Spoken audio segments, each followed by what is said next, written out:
You see how fast it can happen? Have a good time, good day.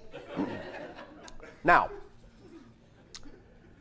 allow us to begin by saying we have no idea what we're going to talk about. The reason I say this is to allow you to understand that when you live totally in the moment, you don't necessarily have to plan everything out. Don't necessarily have to lay it all out before you do it. You can, in the moment, upon the realization of what needs to be done, simply call upon your connections to the infinite to bring through whatever information is necessary at that moment. You don't necessarily need to think about it a moment before. Just know that you will know what you need to know when you need to know it, and it will be there for you.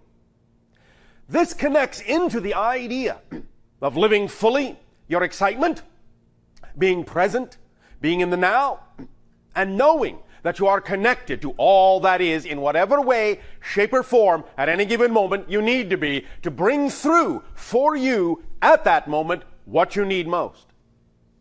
Living in that trust, living in that assurance, living in that knowledge is the state of being that best reflects living your life to the fullest, living your excitement to the fullest.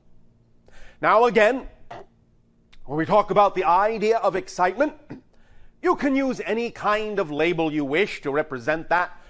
We understand that words have different meanings in your society, and excitement, in a sense, can be many things to many people. It can be unconditional love, it can be joy, it can be bliss, it can be passion, it can be a peaceful state of mind. You don't always have to be jumping up and down to be excited. When we talk about the idea that we refer to in your language as excitement, we are simply talking about that vibrational state that represents you being in harmonious alignment with your true natural self. And the process of discovering your true natural self and being that true natural self is what it's all about in terms of having a life that allows you to experience ecstatic explosions of synchronicity and effortlessness and creativity and love and joy. It is the willingness to be who you really are, to discover who you really are and be that you.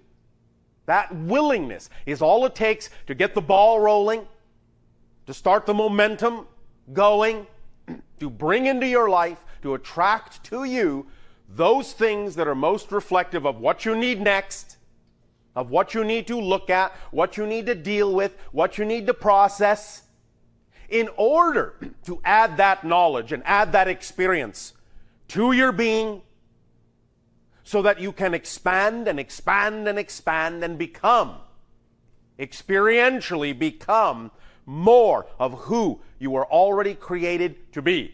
There's a process of self-discovery, a process of awakening, a process, in a sense, of remembering who you are.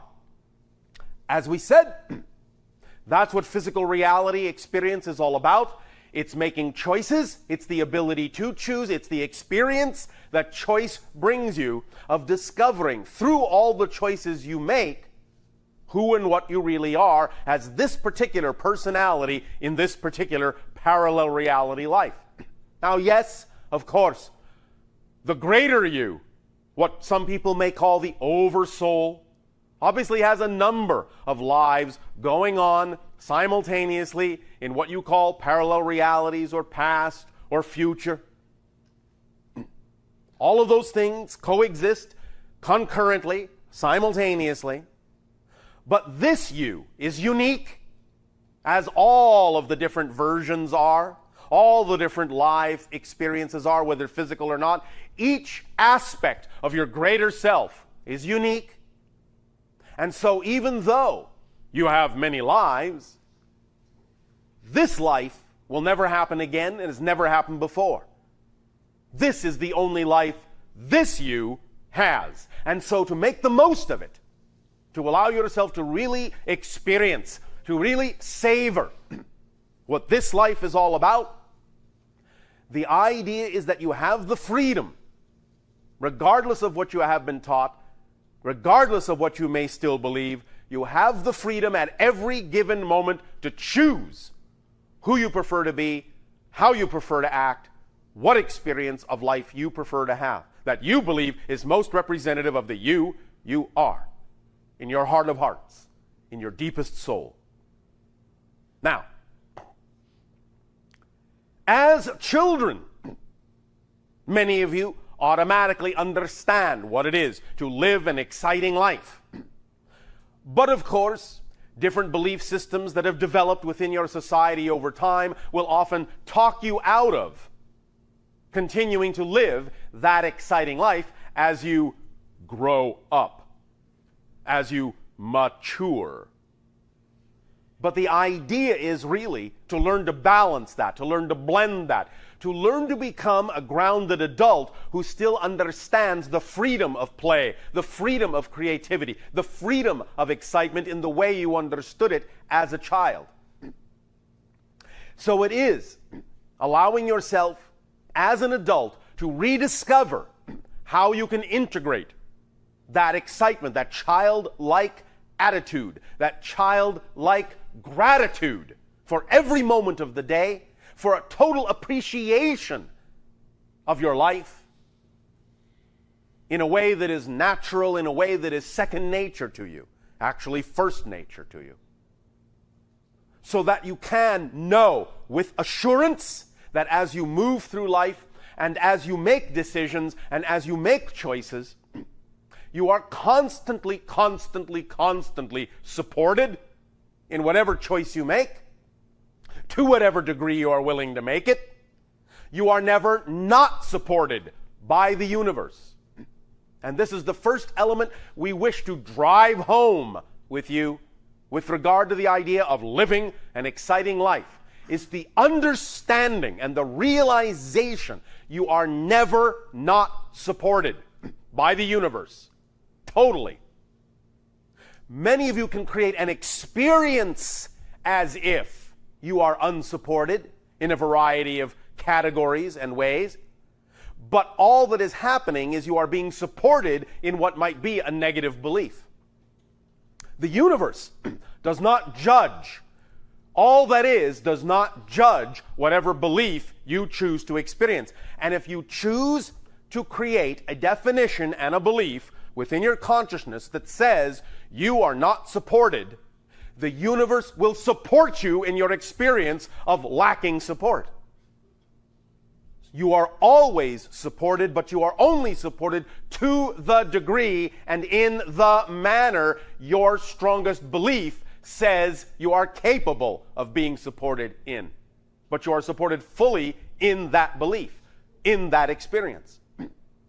Every single belief, as we have said, contains, in a sense, a mechanism that reinforces that belief.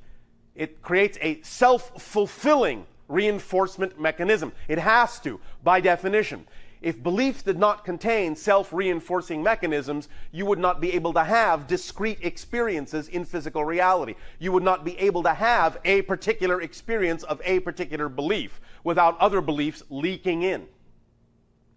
And this is, to some degree, one of the things you are learning to transform, is the idea that you can have an overriding belief.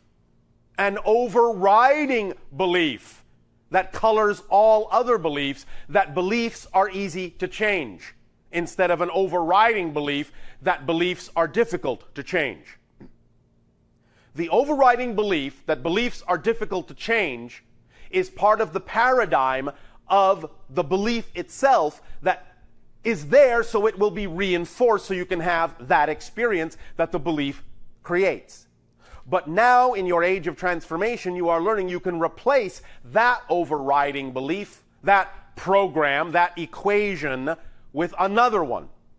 That beliefs are easy to change.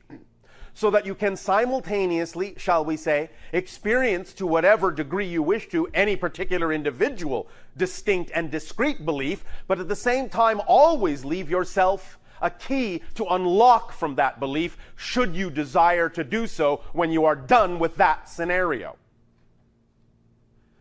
This, in some sense, is the malleability, the flexibility that is required as children have it to shift very quickly from belief to belief to belief to belief, from experience to experience to experience to experience, creating a life that can go at any given moment in any direction whatsoever.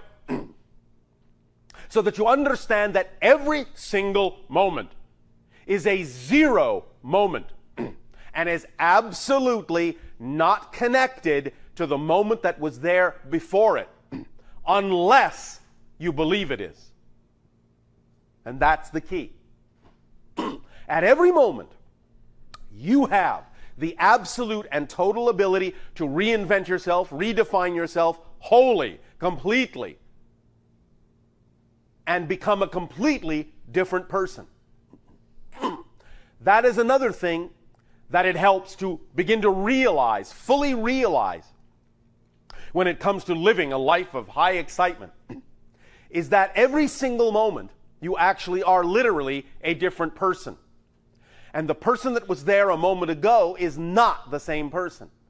And even though you may look in a mirror and see what you think is the same face that was there a moment ago, that is just an illusion of continuity that you are creating for convenience sake, so that you will not be deemed crazy or insane by your fellow members of society.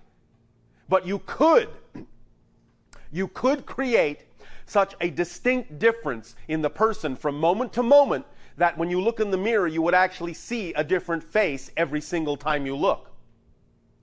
Some of this ability has been demonstrated, as you say in your language, scientifically, medically, in cases of what you call multiple personality, where you can actually have one personality that actually has a particular physical condition, such as a cancerous tumor.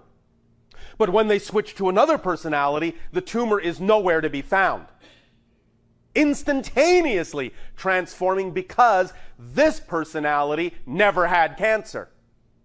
It's not that reality anymore. That this can be done by individuals exhibiting multiple personality disorder shows you what kind of capabilities you actually have, and if you can, as you say, get a handle on transformation to that degree, and at the same time know that it doesn't have to be out of control, then you can also make the same kind of transformation instantaneously in any way, shape, or form you wish. And when you begin to understand that that's what you're already doing anyway from moment to moment, then you can, with more consciousness and more intention, guide the transformational change from moment to moment in the direction of your preference, in the direction of your excitement. Remember, that's what it's all about. It's not about learning how to do these things. You already know how to absolutely and completely and utterly do all these things. Create any reality, every moment, transform instantaneously, let go of one belief and latch onto another instantaneously from moment to moment to moment. You're doing it all the time. The issue is not learning how to transform. The issue is awakening to the choices you are making of what you transform from and to. Because you can create a sense of continuity in the beliefs that you choose that make it seem as if from moment to moment nothing much has changed, when in fact from moment to moment everything has changed. You are a completely different person and a completely different reality, literally, take me literally, every single moment that you experience. Any change at all, it's a total change, a complete change. You exist as a different person in a different universe, utterly. Utterly. So you don't have to worry about learning how to do that. It's automatically built into your creatorhood. That's what you do. You can't help yourself but create, moment to moment, a new universe. You are made in the image of all that is, and all that is constantly creating new ideas, new perspectives, new universe, constantly shifting its consciousness simultaneously and concurrently from every different possible perspective, and that's exactly what you're doing too. But you have created an idea. You have created an idea, a notion, a system of definitions, a system of beliefs that define a particular experience you call physical reality on Earth. And you have set up certain guidelines, certain parameters that you've all agreed to abide by to make it seem as if you are not doing all the things we are talking about now.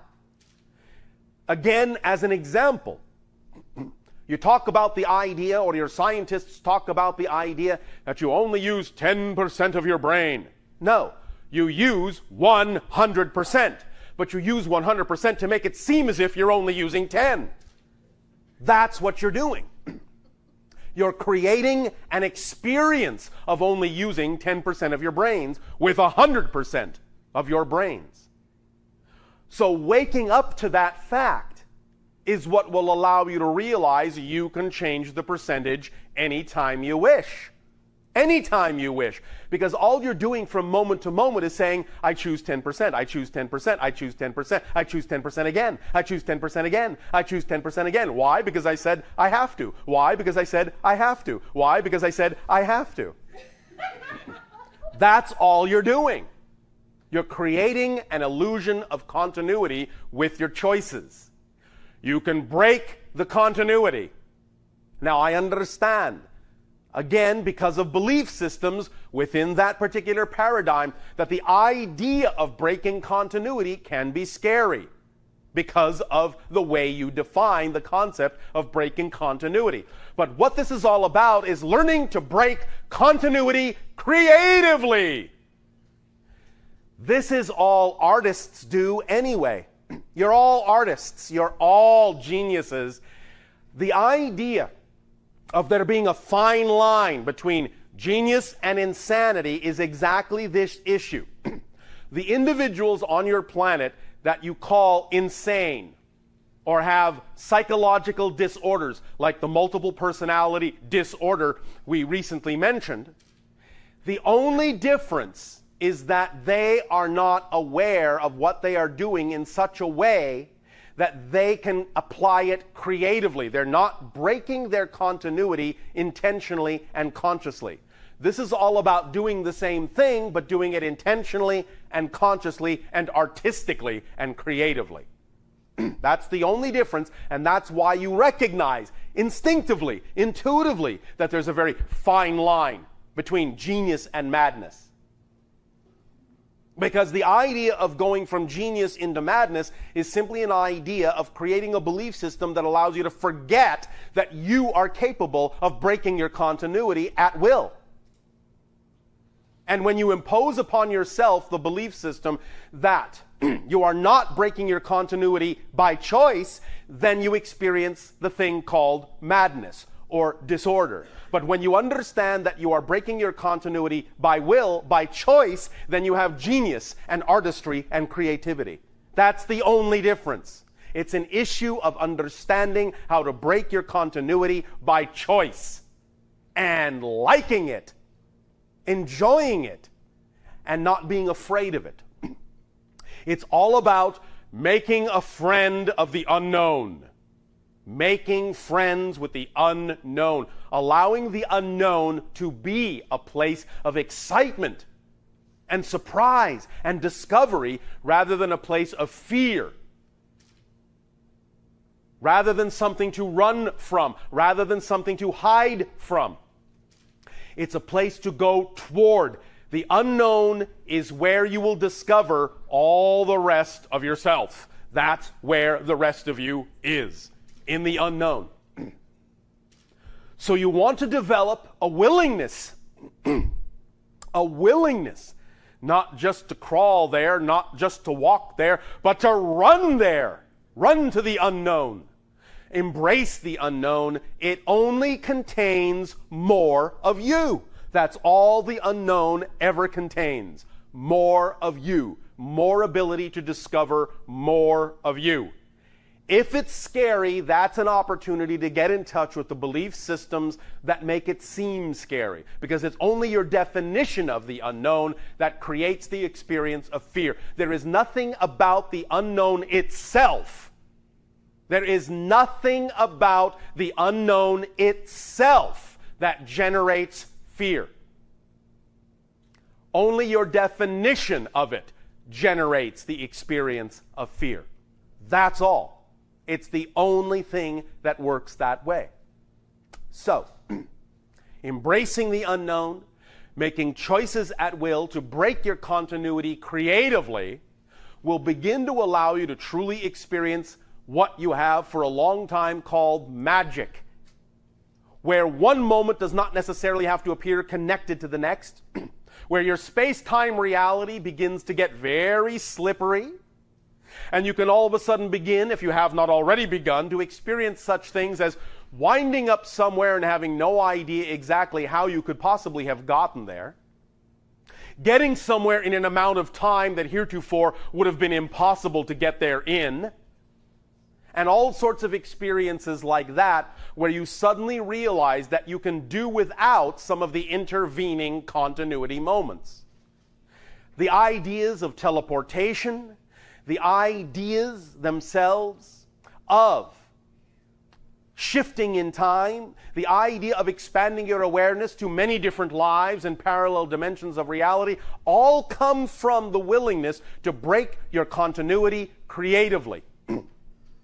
Now, up to this time in your history, it hasn't necessarily served you to do that, except perhaps now and then in a very random way when it served some particular purpose in some particular person's life. But now, in this day and age, the idea itself that you are in a day and age of transformation allows you to consider many more options, many more possibilities of what you can experience physical reality to be. Physical reality is very flexible, very malleable. Remember, it's just an illusion.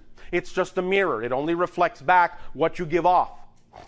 So just as your reflection in the mirror really has no substance, physical reality itself really has no substance and is, in that sense, a true will-o'-the-wisp. It will take its form only from what you believe it to be.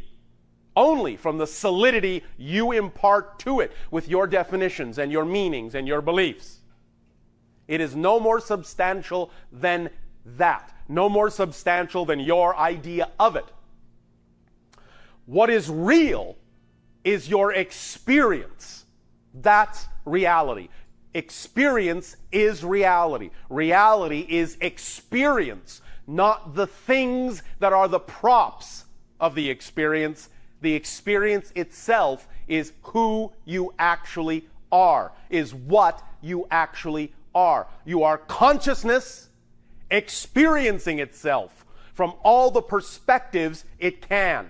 That's what creation is. Consciousness experiencing itself from all the perspectives it can. That's it. That's what reality is. And when you begin to get a handle on that, when you begin to be willing to break your continuity with that intention in mind, you open up a myriad of possibilities that heretofore were not experienceable in physical reality, because you are redefining physical reality itself. We have long said, and we will repeat this if necessary, we have long said the process of shifting, the process of ascending from one dimension or one reality to another is the process of realizing that you actually are the reality you previously thought you existed in. I'll say it again. The whole concept of ascending, the whole concept of moving from one reality level, one dimension, one density to another, is the result of realizing that you actually are the reality itself that you previously thought you existed in.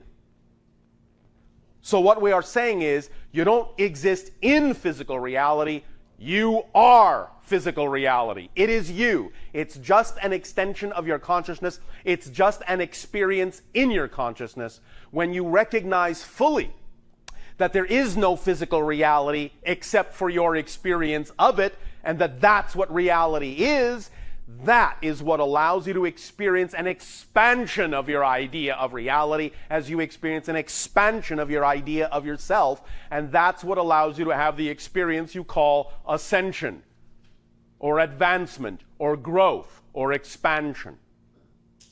Does that make sense to you? Yes. Is there someone to whom it does not make sense? All right. Would you like me to explain more clearly in some specific way what I have just said?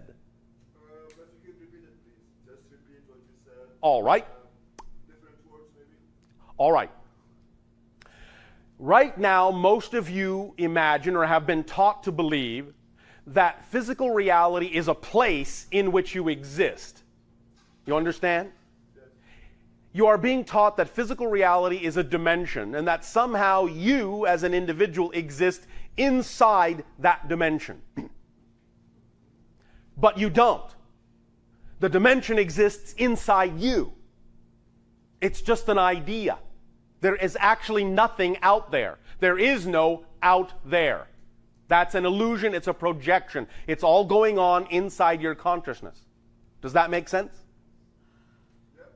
So when you understand that you are not in physical reality, that physical reality is in you, that awareness in and of itself, that moment of being aware of that in and of itself is the experience of expansion and ascension to a different level. Does that make sense? Does that help clarify it sufficiently? Or is there something else you wish to explore about this concept before we go on?